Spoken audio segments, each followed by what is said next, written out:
Let's just look around for a second. I mean, most of us are completely exhausted, right? We're working harder than ever. We're grinding it out day after day, and yet there's this lingering, heavy feeling of burnout.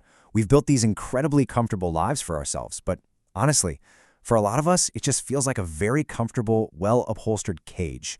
Welcome to This Explainer. Today, we're breaking down the architecture of true sovereignty. We're going to look at the hard data, the psychology, and the economic frameworks that explain exactly how to master both your financial and your emotional freedom. So I want to start by asking you a really hard question right out of the gate. What is your enough? Seriously, think about it. Most people actually can't answer that. We just run endlessly on this track, chasing more, simply because we haven't defined what enough actually looks like.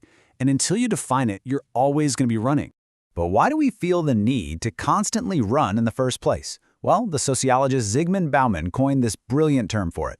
He called it liquid modernity. Basically, it means the solid foundations our grandparents relied on, the lifelong pension, that predictable 40-year career, those rock-solid social safety nets, they've completely melted. They've dissolved into this flux of permanent uncertainty. We feel like we're constantly scrambling because the floor is quite literally shifting beneath us. All the risk has been offloaded from institutions right onto our shoulders. And how do we cope with all this uncertainty? We consume. We run on what psychologists call the hedonic treadmill. See, human beings adapt to positive changes incredibly fast. You get a massive raise, you buy a new car, and yeah, you feel great for about a month. Then your brain just resets your expectations upward. Honestly, upgrading your lifestyle usually just means you're now spending $300 grand a year to be exactly as miserable as you were before. Just, with a much nicer car and softer leather seats. It's a total trap. Okay, let's dive into this with Section 1, Redefining True Financial Freedom. It's time to get away from that vague idea of just having a giant pile of money, and instead, let's look at the actual math of freedom. Let's look at the reality of the situation here, drawing a bit from the famous rich dad philosophy. On the left side, you've got this executive pulling in $300,000 a year. Sounds great, right? But their lifestyle expenses, the massive mortgage, the luxury cars, the private schools, they consume every single dollar of that high salary. If they stop working, they literally lose everything. Now look at the right side. You have someone earning $50,000 a year, but their assets generate $4,000 a month in passive income, and that covers all their basic living expenses. So who's actually freer? That stressed-out executive is entirely trapped by lifestyle creep, while the person on the right actually has options. So the crucial point boils down to this incredibly simple number. 1. Financial freedom isn't some vague, fuzzy feeling. It is a mathematical ratio. When your passive income divided by your total expenses equals or exceeds 1, you are free. Boom. At that exact point, you no longer have to work for money. Your money works for you. You have mathematically achieved structural autonomy. Moving on to Section 2, Radical Emotional Responsibility. Because here's the massive catch that trips up even millionaires. If you don't master your emotions, financial independence just builds you a slightly more comfortable cage. Emotional freedom is the transition from emotional dependency to emotional mastery. It's about taking radical responsibility for your internal signals and sitting firmly in the driver's seat.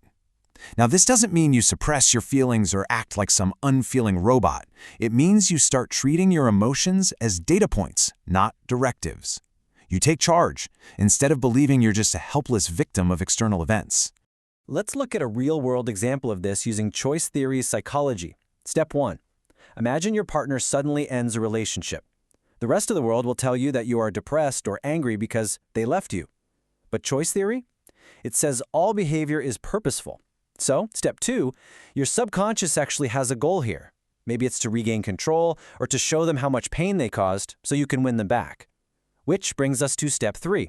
Your brain deploys an emotional response like anger to show you don't need them or depression to broadcast your pain. Your brain is literally using these emotions as a strategy to get what you want. Recognizing that's what gives you your power back. All right, Section 3, Scarcity, Self-Worth, and Money. Let's tie the psychological directly to the financial here. Because the absolute truth is, your deep-seated self-worth is the actual bedrock of your bank account. Think about it. Healthy self-worth naturally leads to charging what you're actually worth, right? You negotiate effectively, you don't apologize for it, and you invest with confidence instead of fear.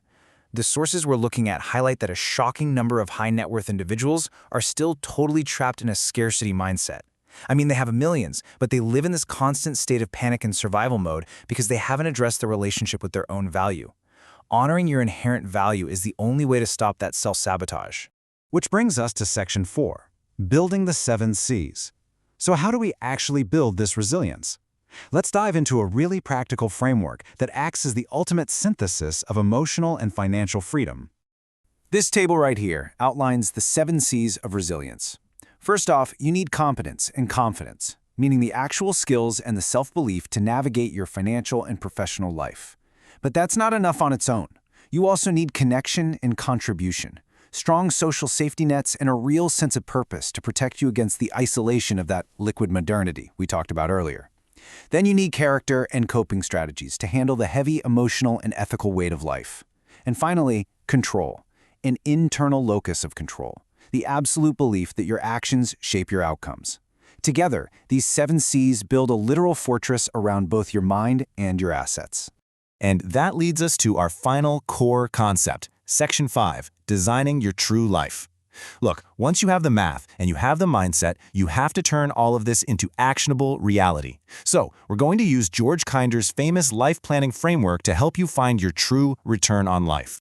Kinder asks 3 incredibly pivotal questions. Here's the first one, the unlimited question. If you were financially secure right now and had enough money for absolutely all your needs, how would you live your life?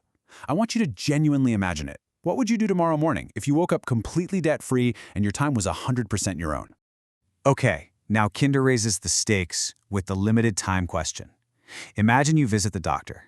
They tell you that you only have 5 to 10 healthy years left to live. You'll feel perfectly fine during that time, but then it's over. What will you do with the time remaining? Notice how this constraint suddenly burns away all those petty daily distractions?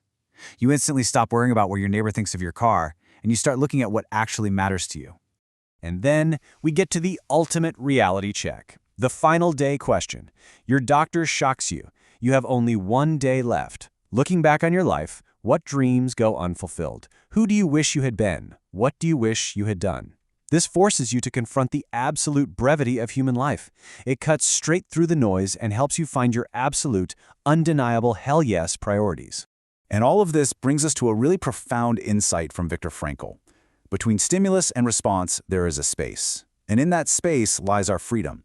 True sovereignty, both emotional and financial, is entirely about claiming that space. It's stepping off that hedonic treadmill, refusing to just blindly react to a liquid, uncertain world, and instead making conscious, intentional choices with your time, your money, and your mind. So, I'm going to leave you with this final thought, drawn directly from those life planning frameworks. If you died today, what would you regret not doing? Let that question linger for a second. Let it absolutely shatter the treadmill you might be running on right now. Use your money to buy back your time, and use your mind to build a life that is richly, completely yours. Thanks for joining me on this explainer, and I'll catch you on the next one.